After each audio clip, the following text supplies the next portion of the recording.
Assalamualaikum warahmatullahi wabarakatuh. Halo Bapak Ibu guru hebat, salam guru penggerak. Saya Rita Purnadesari, calon guru penggerak angkatan 9 dari SD Negeri Bangonrejo 2, Kota Yogyakarta. Pada video ini saya akan menyampaikan kegiatan pengimbasan budaya positif di sekolah saya. Kegiatan pengimbasan budaya positif ini dilaksanakan di SD Negeri Bangonrejo 2 pada tanggal 17 Oktober 2023 serta dihadiri semua guru dan karyawan SD Negeri Bangonrejo 2. Latar belakang dari aksi nyata ini yaitu menurut Ki Hajar Dewantoro, peran pendidik seperti seorang petani atau tukang kebun. Anak-anak seperti biji tumbuhan yang disemai dan ditanam oleh Pak Petani atau Pak Tukang Kebun di lahan yang telah disediakan. Anak-anak itu bagaikan bulir-bulir jagung yang ditanam. Bila biji jagung ditempatkan di tanah yang subur dengan mendapatkan sinar matahari dan pengairan yang baik, maka meskipun biji jagung adalah bibit jagung yang kurang baik atau kurang berkualitas, dapat tumbuh dengan baik karena perhatian dan perawatan dari Pak Tani. Demikian sebaliknya, meskipun biji jagung itu disemai adalah bibit berkualitas baik, namun tumbuhan di lahan yang gersang dan tidak mendapatkan pengairan dan cahaya matahari serta tangan dingin Pak Petani, maka biji jagung itu mungkin tumbuh namun tidak akan optimal.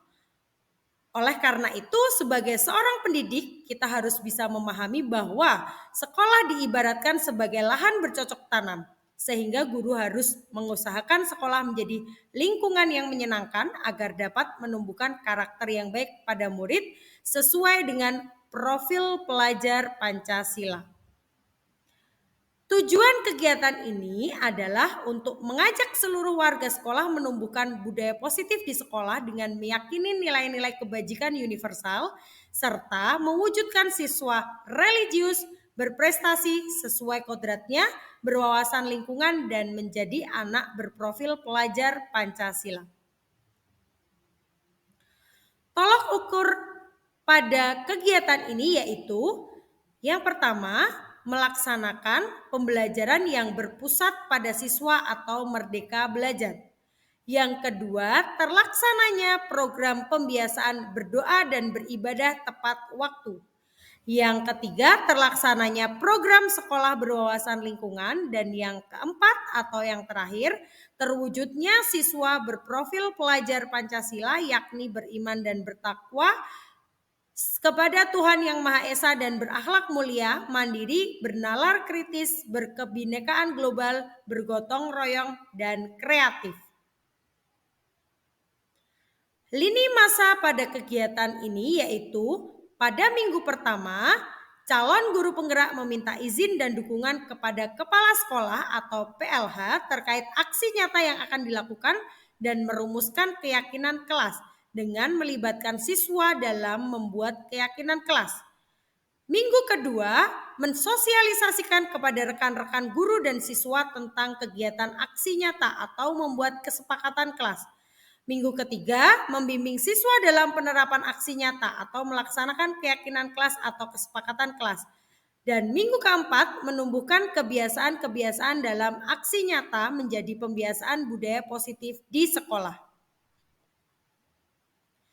Harapan dari kegiatan ini yaitu semoga dengan penerapan budaya positif dapat terwujud dengan maksimal baik di lingkungan sekolah, di rumah maupun di lingkungan masyarakat agar tercipta suasana belajar yang aman, nyaman, dan menyenangkan. Adapun materi yang akan disampaikan yaitu 1. Disiplin positif, 2. Teori kontrol, 3. Posisi kontrol guru, 4. Keyakinan kelas, dan kelima segitiga restitusi.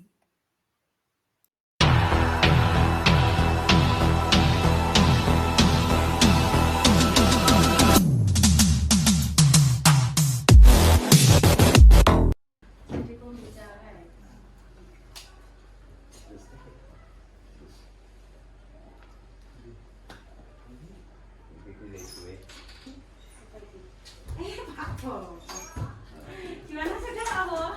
Mau ngapain Pak Abo di sini? Observasi besok.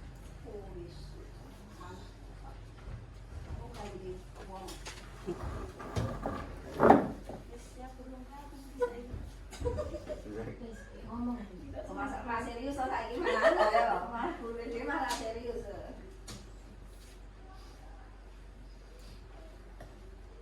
Pemawangan dulu. Udah ada ini kelasnya. Sudah, kelas mau dimulai nggak? Boleh makan nggak ya? Ya, bismillahirrahmanirrahim. Assalamualaikum warahmatullahi wabarakatuh. Waalaikumsalam.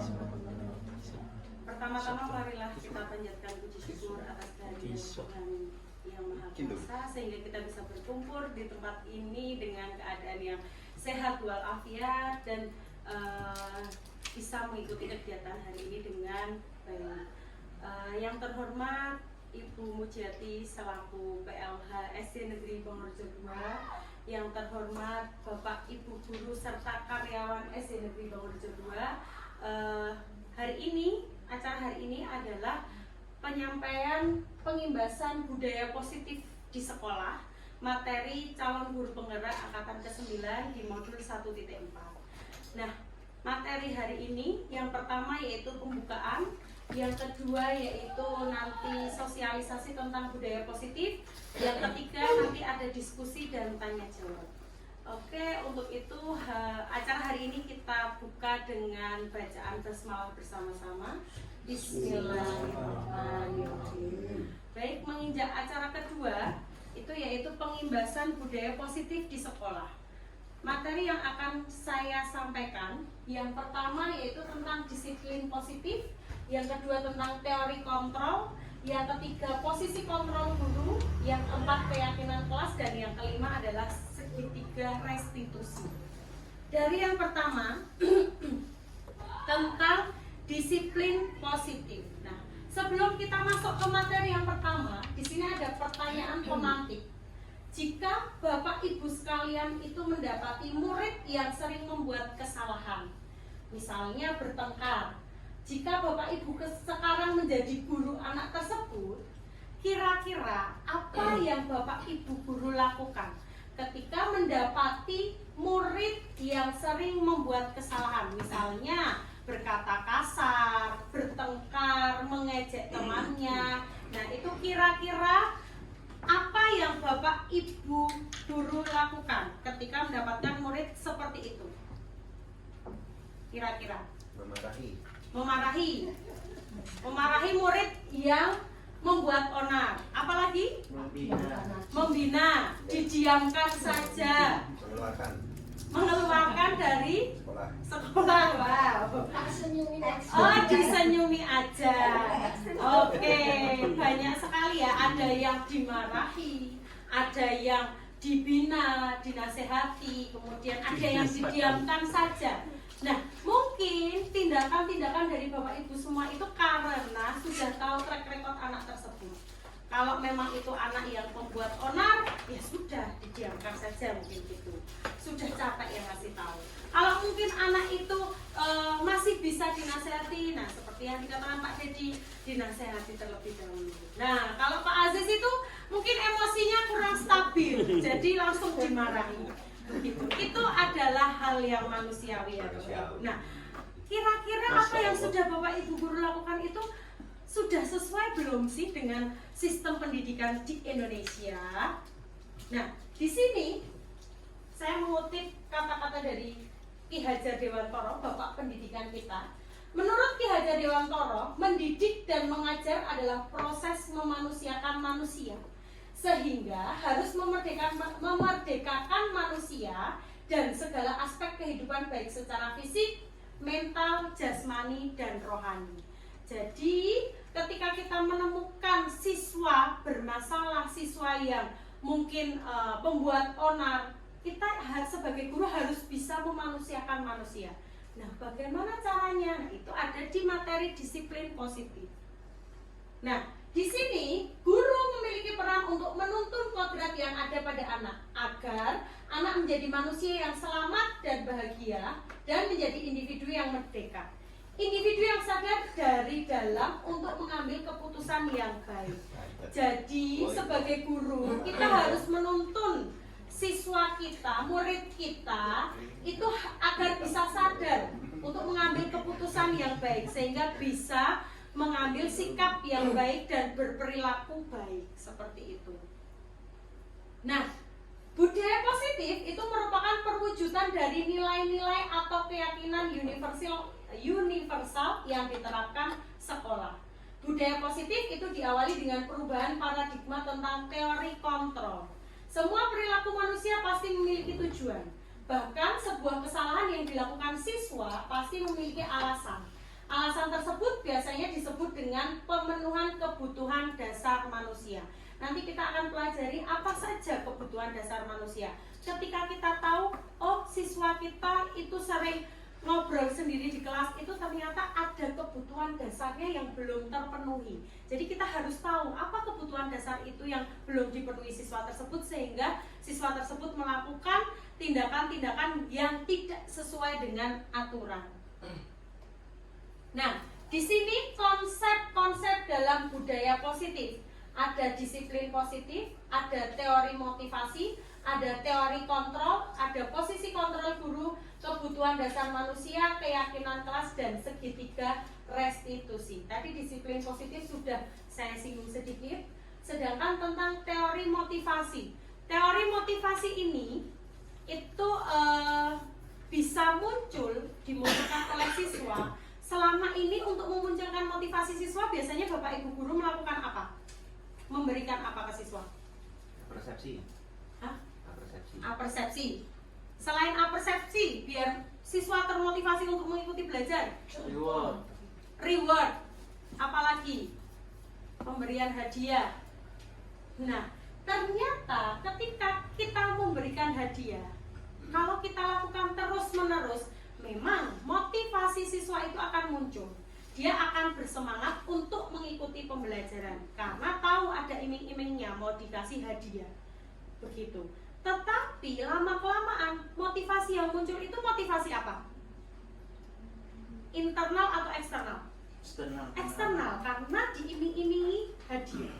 Nah, itu lama-kelamaan akan menjadi senjata apa ya? Malah dia itu dari motivasi yang kita kasih hadiah itu membuat siswa tidak punya motivasi dari dalam dirinya sendiri.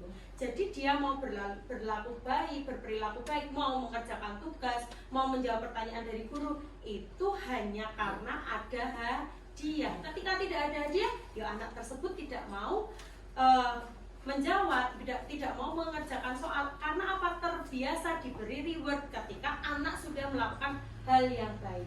Begitu. Jadi ternyata motivasi untuk memunculkan motivasi internal dari siswa itu tidak cukup hanya dengan pemberian hadiah. Boleh tidak kita memberi hadiah? Boleh, tetapi tidak dilakukan terus menerus. Begitu.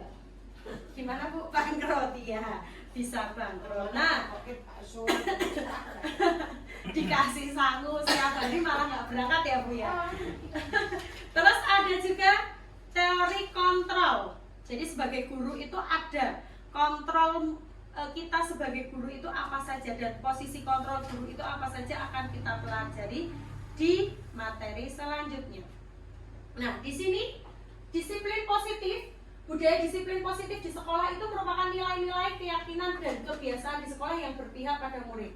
Hal ini bertujuan untuk membuat murid menjadi pribadi yang kritis, penuh hormat, dan bertanggung jawab. Nah, untuk membentuk disiplin positif ini bisa dimulai dari kelas, baru kita kembangkan nanti disiplin positif yang ada di sekolah. Selanjutnya, 5 posisi kontrol menurut Diane Gosen. Jadi 5 posisi kontrol guru itu ada 5: penghukum, pembuat orang merasa bersalah, teman, pemantau, dan manajer. Nah, sekarang saya pengen tahu Bapak Ibu guru itu biasanya posisi kontrolnya sebagai apa? Dari kelima ini pasti ada yang sering Bapak Ibu guru lakukan. Sebagai penghukum kah? Pembuat orang merasa bersalah? atau sebagai teman di kelas itu Bapak Ibu guru sebagai teman atau sebagai pemantau. Nek pemantau berarti hanya memantau saja. Kalau manajer berarti yang mengelola kelas seperti itu. Monggo dituliskan. Saya sudah punya sticky note. Nanti dituliskan di situ supaya saya tahu Bapak Ibu guru itu biasanya sebagai kontrolnya di kelas sebagai apa? Aku tak sebagai teman bela. Waduh.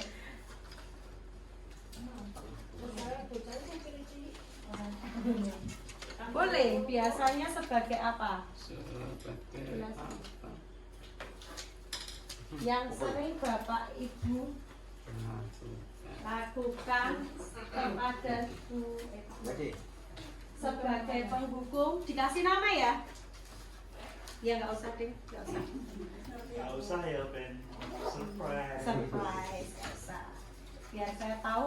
Ternyata di sekolah kita itu Bapak Ibu guru seringnya menjadi penghukum, pembuat orang merasa bersalah. Kalau pembuat orang merasa bersalah itu tidak diberi hukuman dengan biasanya lisan.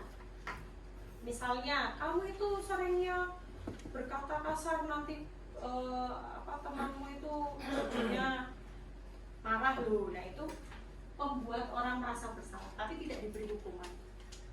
Gitu. Kalau teman berarti ya bisa bisa jadi bestie. Gitu. Kira-kira apa? Jadi sudah teman dan pemantau. Ada lagi? Satu aja nggak apa-apa Bu?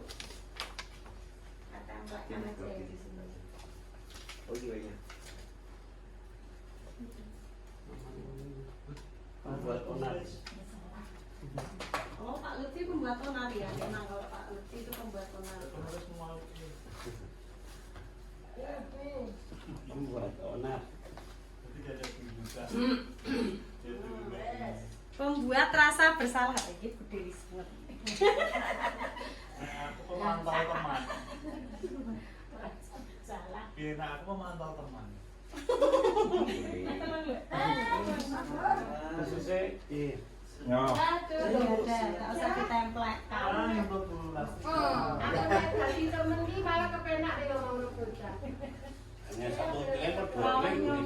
Boleh satu, boleh dua. Yang sering Bapak Ibu lakukan kepada murid itu sebagai apa kontrolnya di kelas?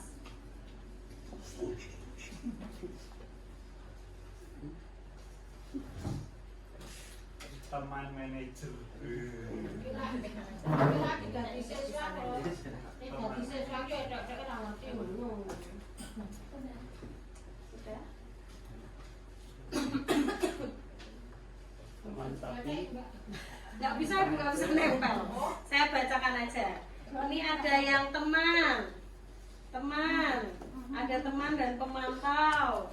Kemudian ada penghukum, teman dan pemantau, pemantau dan teman. Kemudian pemantau teman. Oh banyak yang jadi teman ya. Wow. Teman, membuat orang merasa bersalah sebagai teman dan pemantau, membuat merasa bersalah, membuat orang merasa bersalah dan manajer. Oke. Kebanyakan sebagai teman. Karena apa? Karena murid kita masih murid SD.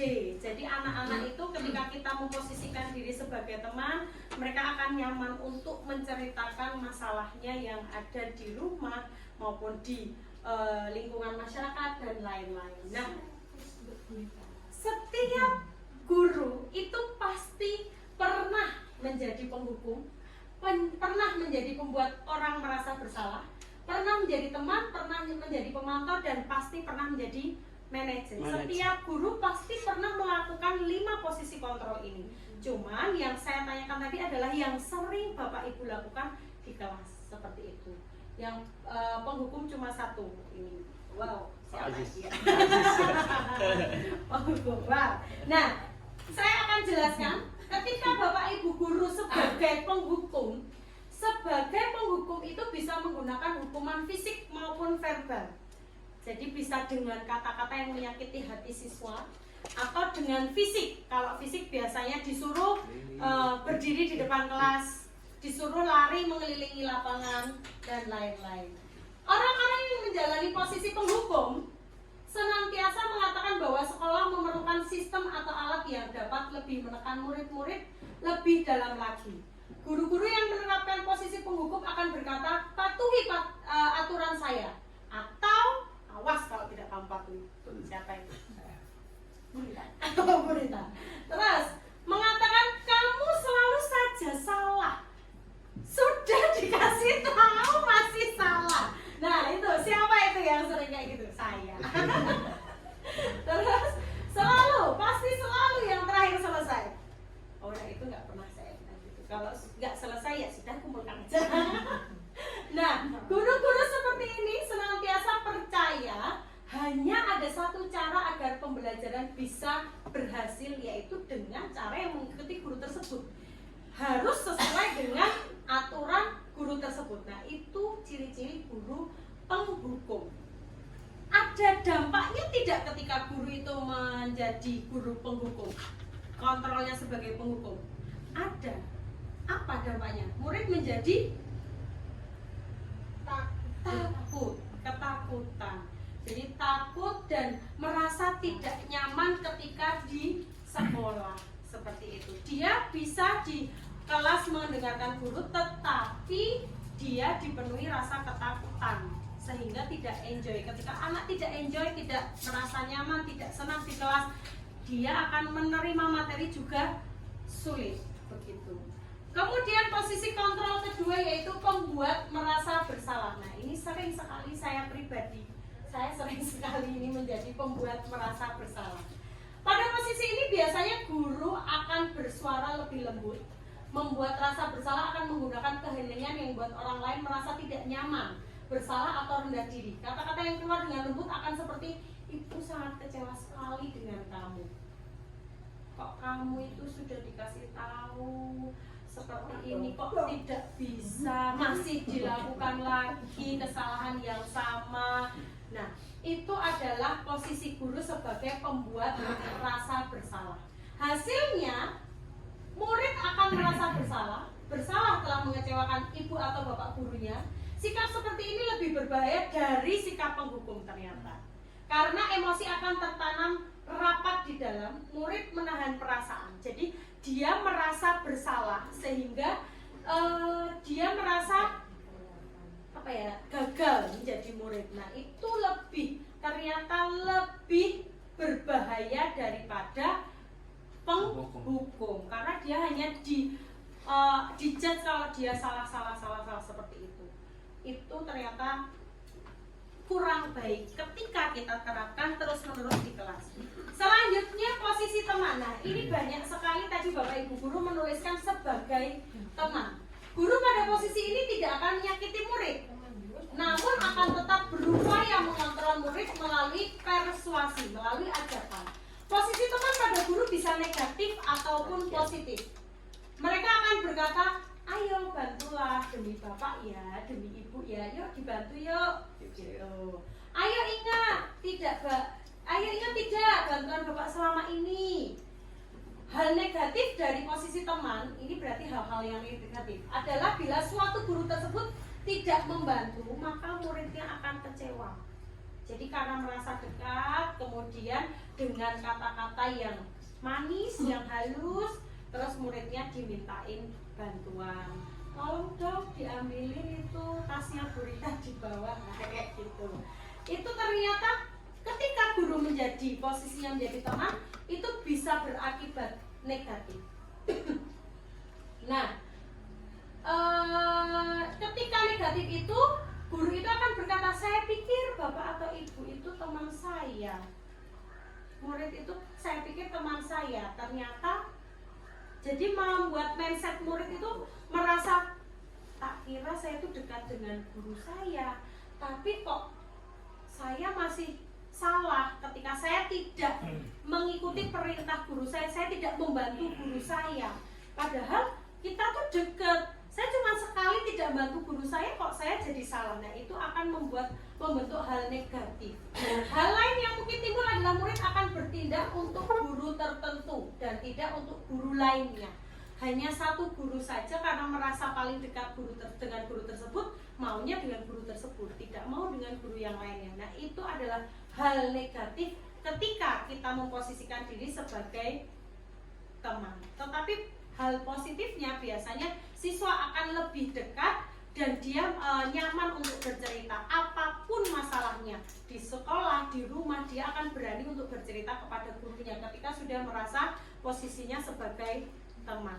Tapi hal negatifnya itu ketika satu kali siswa itu tidak tidak menolong gurunya, dia akan berpikir, murid itu kan berpikir, oh ternyata saya itu tidak sedekat itu dengan guru saya gitu. Dan juga menimbulkan, ya dekatnya cuma dengan guru itu saja, tidak mau dengan guru yang lain, seperti itu. Selanjutnya, pemantau. Pada saat kita mengawasi, kita bertanggung jawab atas perilaku orang-orang yang kita awasi. Posisi pemantau berdasarkan pada peraturan-peraturan dan konsekuensi. Dengan menggunakan sanksi atau konsekuensi, kita dapat memisahkan hubungan pribadi kita dengan murid. Pertanyaan yang diajukan seorang pemantau biasanya, sanksi atau konsekuensinya apa? Kamu kalau misalnya tidak mengumpulkan tugas, konsekuensinya apa? Nah, itu sebagai pemantau. Jadi dalam posisi kontrol sebagai pemantau itu guru biasanya ada jarak memisahkan antara guru dengan murid, karena guru tersebut memposisikan dirinya sebagai pemantau. Selanjutnya yang terakhir sebagai manajer. Posisi di mana guru berbuat sesuatu dengan murid, mempersilahkan murid mempertanggungjawabkan perilakunya, mendukung murid agar dapat menemukan solusi atas permasalahannya sendiri. Seorang manajer telah memiliki keterampilan di posisi teman maupun pemantau, dan dengan demikian bisa jadi di waktu-waktu tertentu kembali kepada kedua posisi tersebut bila diperlukan. Jadi bisa menjadi pemantau, bisa juga menjadi teman. Itu ketika posisinya sebagai manajer. Bila kita menginginkan murid-murid kita menjadi manusia yang merdeka, mandiri dan bertanggung jawab, maka kita perlu mengacu kepada restitusi yang dapat menjadikan murid kita sebagai manajer bagi dirinya sendiri. Di manajer, murid diajak untuk menganalisis kebutuhan dirinya maupun kebutuhan orang lain. Seorang manajer akan berkata, apa yang kita yakini itu untuk mengembalikan ke posisi keyakinan kelas. Jadi, dari 5 posisi kontrol, ada penghukum, pembuat rasa bersalah, kemudian teman, pemantau, dan manajer.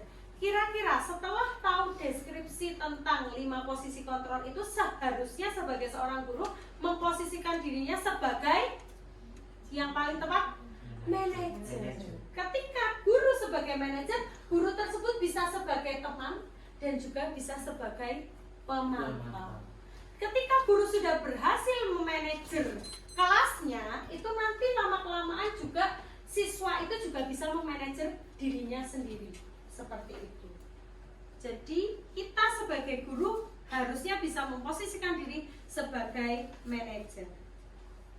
Selanjutnya, salah satu budaya positif yang dapat dikembangkan dan diterapkan adalah keyakinan kelas. Apa itu keyakinan kelas? Sebenarnya biasanya kalau zaman dulu itu disebut dengan peraturan kelas. Kalau peraturan kelas dan keyakinan kelas sama tidak? Beda. Kalau peraturan kelas, guru sudah menetapkan peraturannya 1, 2, 3, 4, 5 itu peraturan dari guru. Kalau keyakinan kelas itu disusun bersama-sama dengan murid. Kenapa kita harus dengan keyakinan kelas? Karena keyakinan merupakan nilai-nilai kebajikan atau prinsip-prinsip universal yang disepakati bersama secara universal, lepas dari latar belakang suku, negara, bahasa maupun agama. Jadi keyakinan kelas ini disepakati bersama.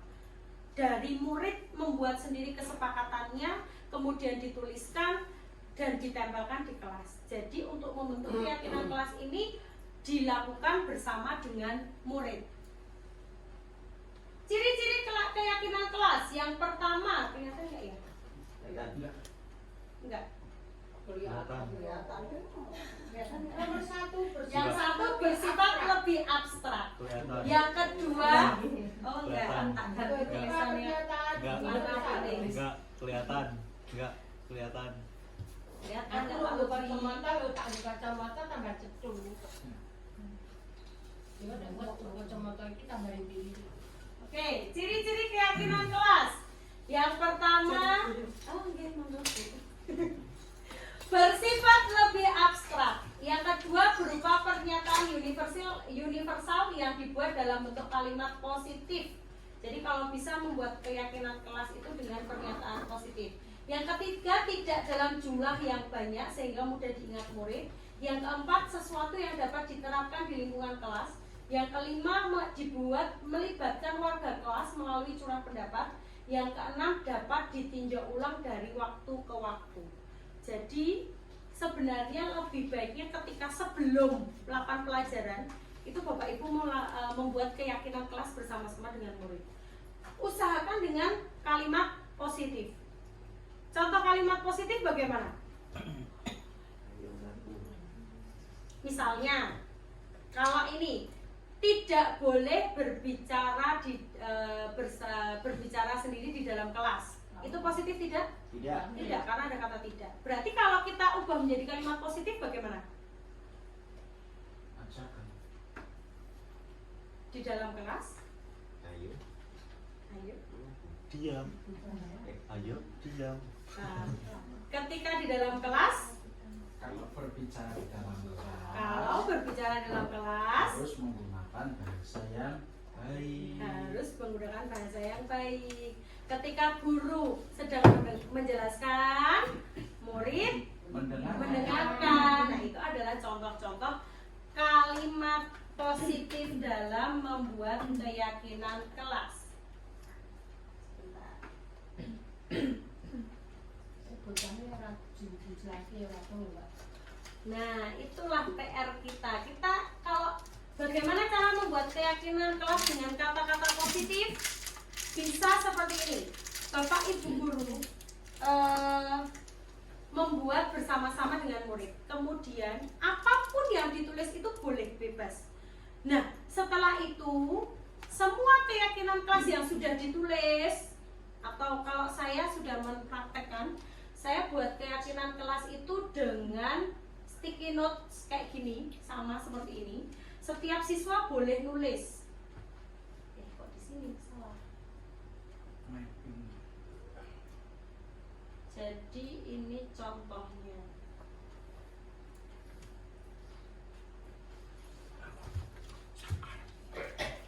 Ini yang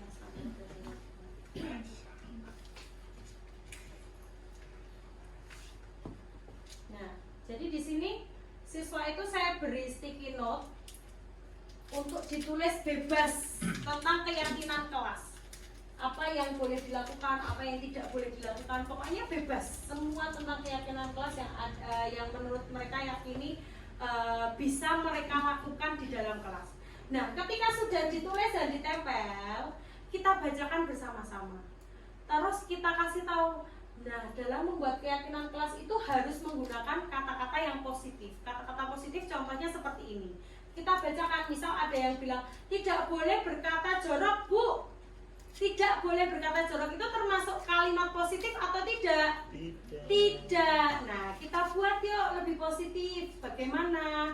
Berarti harusnya berkata yang baik, berkata yang sopan. Nah, seperti itu. Nah, untuk membuat keyakinan kelas itu biasanya ini kemarin saya lakukan di awal semester.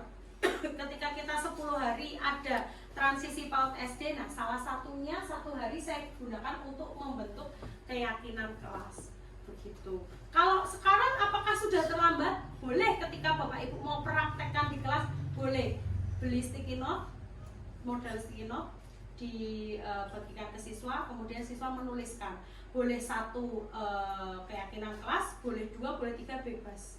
Kemudian ditempelkan dan kemudian dibacakan bersama-sama. Apakah siswa kita setuju dengan keyakinan kelas tersebut? Begitu. Ini kalau kemarin saya hanya dengan sticky note kemudian ditempel-tempel. Ketika sudah setuju, nah tinggal dirubah kata-kata yang belum positif, kita ubah menjadi kalimat yang lebih positif bersama-sama dengan siswa juga. Kalau sudah semua kalimatnya positif, kemudian ditempelkan di kelas sehingga bisa dibaca oleh siswa setiap harinya. Begitu. Tapi memang untuk awal itu biasanya yang agak sulit untuk memulai di awal siswa untuk membuat keyakinan kelas, menuliskan kalimat keyakinan kelas itu yang kayak apa, itu biasanya siswa masih kesulitan dan kadang ya cuman melihat dari temannya begitu. Yang bisa menuliskan sendiri itu hanya mungkin separuhnya, mereka bisa menuliskan sendiri keyakinan kelas menurut siswa itu sendiri-sendiri. Nah, di sini saya tuliskan langkah-langkah pelaksanaan merumuskan keyakinan kelas. Yang pertama, melaksanakan sosialisasi melalui paparan singkat terkait keyakinan kelas kepada murid. Jadi kita jelaskan keyakinan kelas itu apa toh, bentuknya seperti apa sih, seperti itu. Kemudian yang kedua baru menyusun keyakinan kelas bersama murid. Yang ketiga, menempatkan keyakinan kelas di tempat yang mudah dilihat. Jadi keyakinan kelas yang sudah dibuat itu ditempelkan di tempat yang bisa dilihat oleh murid maupun guru. Nah, ini merubah dari peraturan menjadi keyakinan kelas. Karena kalau peraturan itu hanya dari guru yang menetapkan. Kalau keyakinan kelas itu dari siswanya sendiri. Diharapkan ketika siswa bisa menuliskan sendiri keyakinan kelasnya, siswa itu bisa bertanggung jawab. Oh, dia sudah membuat keyakinan kelas seperti itu, ya harus dijalankan, harus ditepati seperti itu. Harapannya seperti itu. Oke, sudah tentang keyakinan kelas, selanjutnya yaitu segitiga restitusi. Apa itu segitiga restitusi? Segitiga restitusi ini adalah suatu tahapan ketika Bapak Ibu guru ingin menyelesaikan permasalahan yang ada pada peserta didik.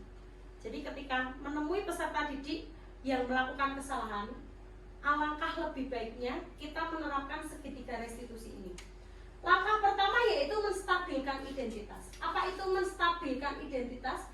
Bisa dengan kata-kata setiap orang pasti pernah melakukan kesalahan. Kamu bukan satu-satunya orang yang pernah melakukan ini. Nah, itu adalah kalimat untuk menstabilkan identitas. Jadi biar anak tidak merasa yang paling bersalah. Setelah menstabilkan identitas, tahap selanjutnya yaitu validasi tindakan yang salah. Loh, kok tindakan yang salah malah divalidasi? Nah, kita lihat. Jadi dari situ kita bisa menggunakan kalimat, kamu tentunya punya alasan mengapa melakukan hal tersebut. Jangan langsung anak itu pojokkan dan dijudge bahwa anak itu bersalah. Bisa dengan kalimat, adakah cara yang lebih efektif untuk mendapatkan apa yang kamu butuhkan? Tidak dengan misalnya memukul temannya. Mungkin ada cara yang lebih efektif. Kamu kok memukul temanmu itu kenapa? Ada cara lain? Tidak seperti itu. Kemudian tahapan yang ketiga yaitu menanyakan keyakinan. Nah, ketika sudah menyusun keyakinan kelas, kita bisa kaitkan keyakinan kelas apa yang sudah kita sepakati. Terus kamu ingin menjadi seorang yang seperti apa? Kita sudah buat keyakinan kelas. Nah, kira-kira tindakanmu ini sesuai tidak dengan keyakinan kelas? Keyakinan kelas apa yang tidak sesuai dengan tindakanmu ini? Seperti itu. Dari situ diharapkan siswa bisa memanajer dirinya sendiri, bisa bertanggung jawab terhadap kesalahan yang sudah dia perbuat tanpa membuat rasa bersalah kepada siswa. Nah, di sini saya sebenarnya ada video, semoga bisa disetelkan. Tapi nggak ada suaranya ya. Oh, tidak ada suaranya. Ya. Kalau pakai ini nggak bisa keluar suaranya ya Pak ya? Bisa, outputnya aja yang dirubah di speaker laptop. Gambar speaker itu outputnya pengaturan itu. Nah, itu klik Jadi ini speaker laptop aja biasa.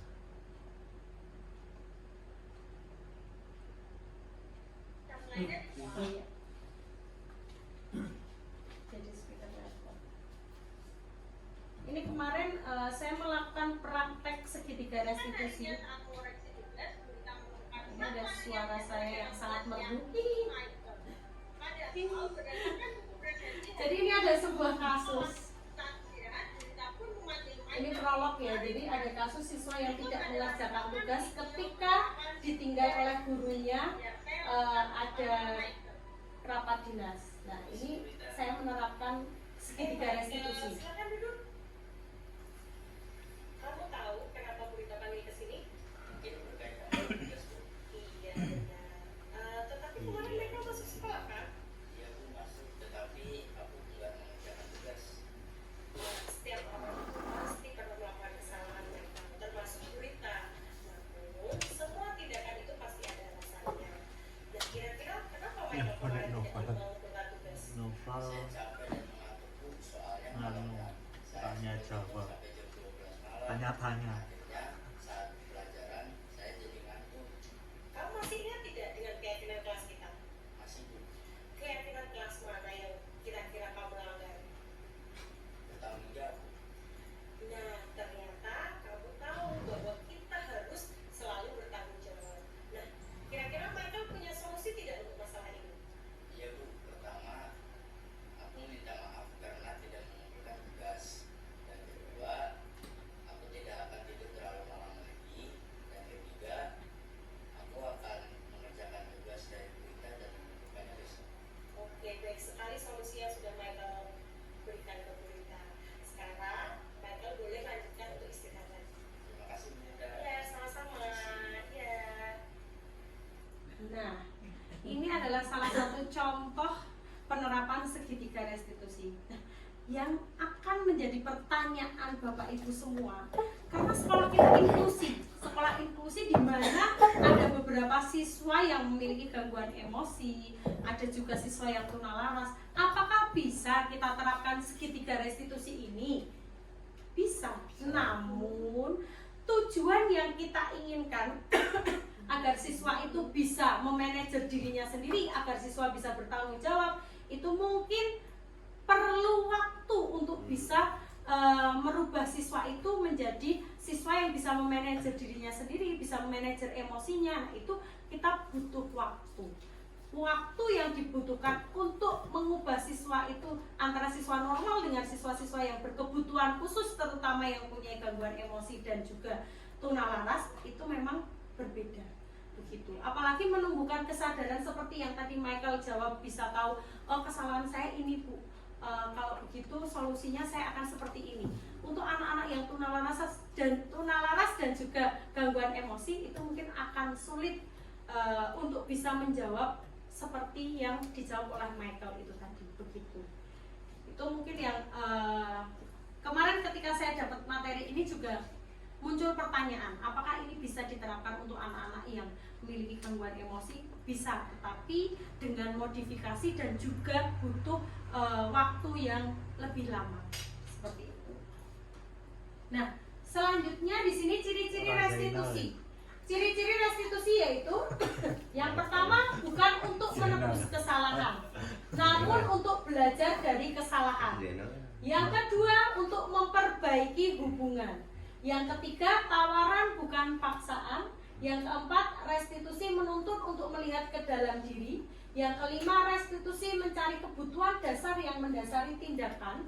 Yang keenam, restitusi fokus pada karakter bukan tindakan. Dan yang terakhir, restitusi fokus pada solusi. Jadi dengan adanya segitiga restitusi, diharapkan kita bisa mengetahui kenapa siswa melakukan hal tersebut, kebutuhan dasar apa yang belum terpenuhi oleh siswa tersebut. Kalau dari kasus Michael tadi, kebutuhan dasarnya karena dia malamnya tidur terlalu malam. Jadi kebutuhan dasar yang belum tercukupi, dia kurang tidur. Sehingga ketika diberi tugas di kelas, siswa tersebut malah tidur, tidak mengerjakan tugasnya. Itu kebutuhan dasar yang belum tercukupi dari kasus yang tadi saya berikan contoh. Seperti itu. Ketika kita sudah tahu kebutuhan dasar yang belum tercukupi, kita bisa tahu solusi apa yang terbaik. Begitu. Selanjutnya, nah ini kebutuhan bertahan hidup. Ada kebutuhan cinta dan kasih sayang, kebutuhan penguasaan, kebebasan, dan juga kesenangan. Menurut teori kontrol, semua tindakan manusia baik atau buruk pasti memiliki maksud dan tujuan tertentu. Nah, itu Bapak Ibu mungkin bisa cari ketika siswa itu sering membuat onar, sering membuat masalah, kira-kira kebutuhan apa yang belum didapatkan oleh siswa tersebut. Kalau dari siswa kita kebanyakan kebutuhan apa yang belum tercukupi? Kasih sayang, cinta dan kasih sayang. Nah, itu tadi kebutuhan untuk kesenangan juga mungkin belum tercukupi. Banyak kebutuhan dasar manusia yang belum tercukupi oleh siswa kita. Itu yang menyebabkan siswa kita itu ketika di sekolah dia mencari-cari perhatian agar kebutuhan ini, inginnya tuh supaya kebutuhan ini bisa tercukupi. Tapi ternyata hal yang dilakukan siswa itu malah mengganggu teman lainnya dan juga membuat gurunya kewalahan. Biasanya begitu. Gitu. Nah, itu ketika kita sudah tahu kebutuhan dasar ini, kita bisa tahu apa yang harus kita lakukan kepada siswa kita. Seperti itu. Nah, ini ada sedikit kata-kata dari Ki Hajar Dewantara. Serupa seperti para pengukir yang memiliki pengetahuan mendalam tentang keadaan kayu, jenis-jenisnya, keindahan ukiran, dan cara-cara mengukirnya. Seperti itulah seorang guru seharusnya memiliki pengetahuan mendalam tentang seni mendidik. Bedanya, guru mengukir manusia yang memiliki hidup lahir dan batin. Kalau pengukir tadi yang diukir adalah benda mati. Kalau kita mengukir di dalam manusia yang memiliki hidup lahir dan batin, itu adalah sesuai Ki Hajar Dewantara. Jadi kita harus menuntun siswa-siswa kita seperti semboyan Ki Hajar Dewantara, ing ngarsa sungtulodo, ing madya mangun karsa, tutwuri handayani. Nah, itu yang mungkin masih sulit untuk kita terapkan. Ing ngarsa sungtulodo itu berarti di depan kita bisa menjadi contoh, menjadi tauladan. Mungkin saya sendiri juga untuk menjadi contoh itu masih jauh dari kata yang sempurna. Di tengah kita bisa memberikan motivasi, memberikan dukungan kepada peserta didik, memberikan gagasan, memberikan ide-ide kepada siswa. Dan di belakang kita bisa mendorong untuk menyemangati peserta didik menjadi pribadi yang lebih baik. Nah, itu diharapkan dari materi budaya positif ini kita bisa menuntut siswa-siswa kita menjadi pribadi yang lebih baik. Nah, itu saja dari saya. Ada salahnya mohon maaf. Mungkin sebelum ditutup ada yang mau ditanyakan atau ada yang mau memberikan pendapat tentang materi budaya positif ini? Sudah cukup. Nah, kedepannya dengan adanya sosialisasi tentang budaya positif ini, diharapkan budaya positif itu tidak hanya diterapkan di kelas-kelas saja, tetapi juga di sekolah kita. Jadi kalau bisa kita membuat keyakinan sekolah, bukan keyakinan kelas saja. Jadi kita bikin keyakinan sekolah yang kita bentuk, kita susun bersama, melibatkan seluruh warga sekolah kalau keyakinan sekolah. Jadi ketika keyakinan sekolah sudah kita buat, diharapkan bisa kita terapkan bersama dengan peserta didik. Kalau tidak ada yang mau ditanyakan dan tidak ada yang mau didiskusikan kembali, saya akhiri. Cukup sekian, ada salah mohon maaf. Wassalamualaikum warahmatullahi wabarakatuh. Waalaikumsalam. Terima kasih. Oh, belum ditutup dengan bacaan hamdalah bersama-sama. Alhamdulillahirabbil alamin. Matur nuwun. Yo. Keyakinan kelas. Apa itu keyakinan kelas? Keyakinan kelas merupakan metode untuk menimbulkan kembali disiplin positif yang didasari oleh motivasi dari dalam diri.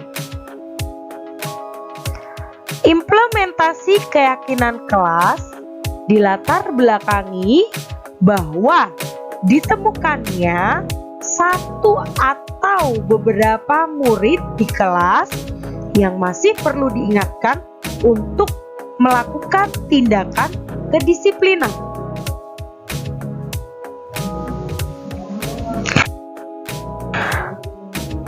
Tujuan keyakinan kelas.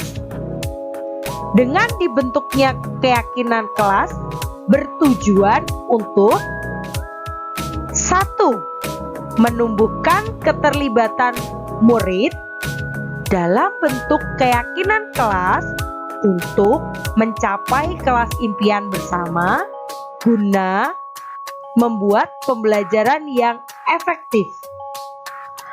Yang kedua yaitu mewujudkan merdeka belajar melalui pembelajaran berpihak pada murid, seperti filosofi Bapak Pendidikan yaitu Ki Hajar Dewantoro.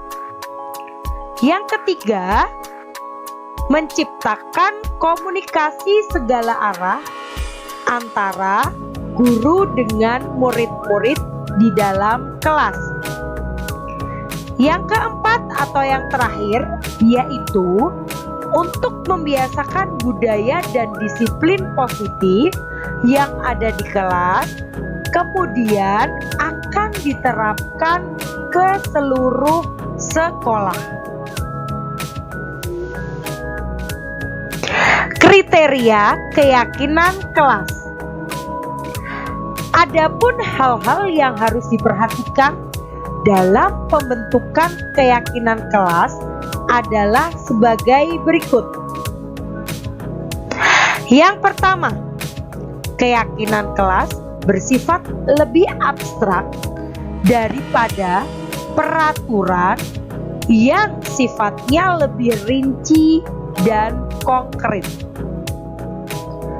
Yang kedua yaitu keyakinan kelas berupa pernyataan yang bersifat universal.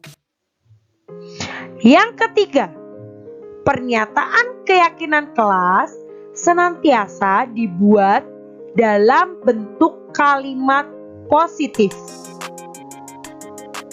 Yang keempat, keyakinan kelas hendaknya tidak terlalu banyak sehingga mudah untuk diingat dan juga dipahami oleh warga kelas. Yang kelima, keyakinan kelas sebaiknya sesuatu yang sekiranya bisa diterapkan dengan penuh tanggung jawab dan juga dengan komitmen oleh seluruh warga di kelas. Yang keenam, semua warga kelas hendaknya ikut berkontribusi dalam pembuatan keyakinan kelas melalui kegiatan curah pendapat. Yang ketujuh sekaligus yang terakhir yaitu seluruh warga kelas bersedia meninjau kembali keyakinan kelas dari waktu ke waktu. Di sini saya memberikan contoh aksi nyata yang sudah saya lakukan di kelas tentang pembuatan keyakinan kelas bersama peserta didik. Peserta didik menuliskan keyakinan kelas pada sticky notes, kemudian menempelkan hasil penulisan keyakinan kelas tersebut pada kertas manila yang nanti akan dipajang di kelas.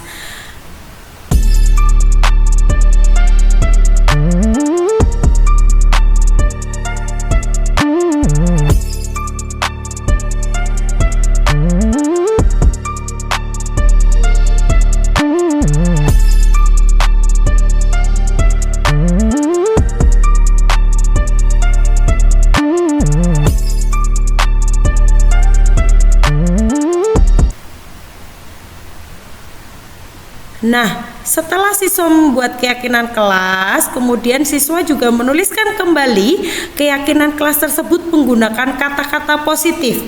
Nah, penulisan keyakinan kelas dengan kata-kata positif dituliskan pada kertas berbentuk ikan yang nantinya juga akan ditempelkan di kelas.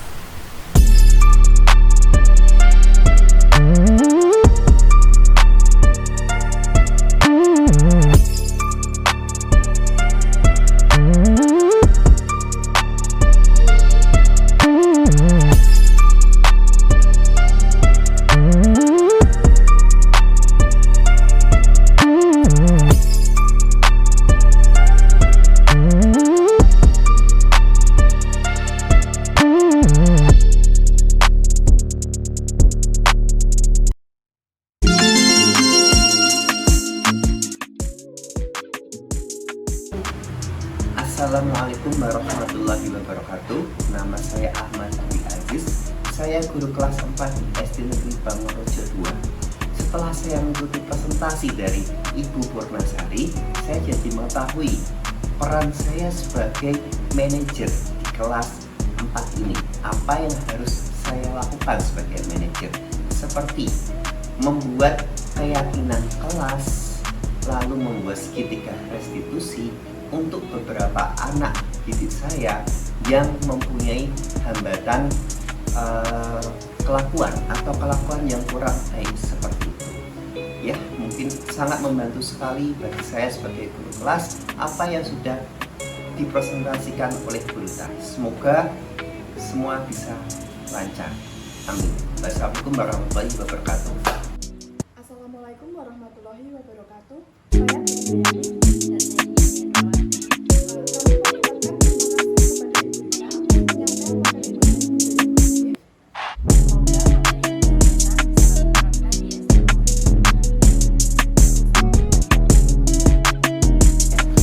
Saya Assalamualaikum warahmatullahi wabarakatuh.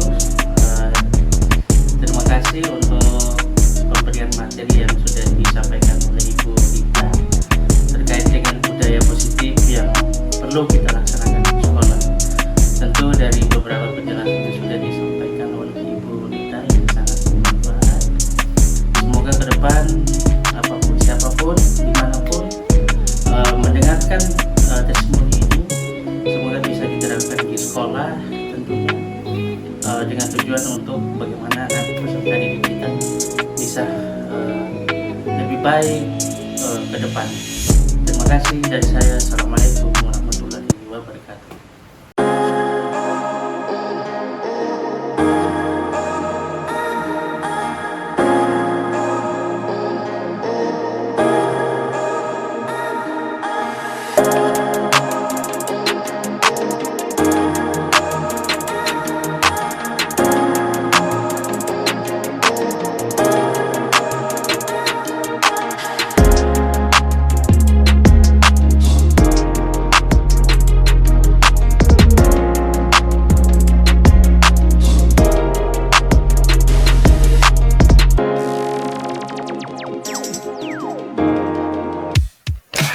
Terima kasih sudah menonton video aksi nyata modul 1.4 yang sudah saya praktekkan. Semoga bermanfaat bagi kita semua. Salam Guru Penggerak.